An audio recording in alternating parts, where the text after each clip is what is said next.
Hello Earthlings, Ultraviolet Ronald from the Bronx here, and today we're going to get to part 12 of the Wraparound Boxing Series. Today's focus is going to be on bouncing around your toes like a Muhammad Ali, because when you get comfortable bouncing around your toes, it makes it that much easier to get in and out of danger quickly, plus that awkwardness of the foot movement kind of goes away and you build your stamina in the process.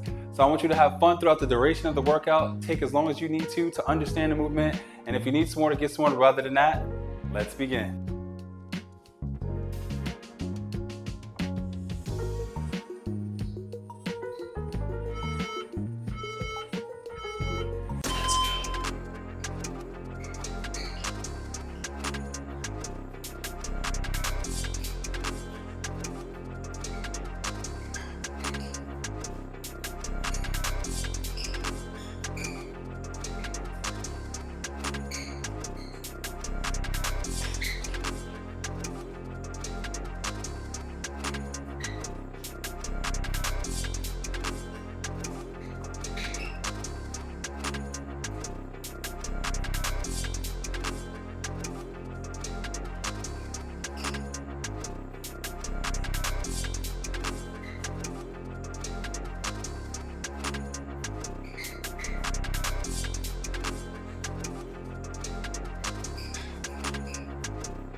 Thank you for joining me on this journey to the ultraviolet. And if you liked the video, please comment and subscribe.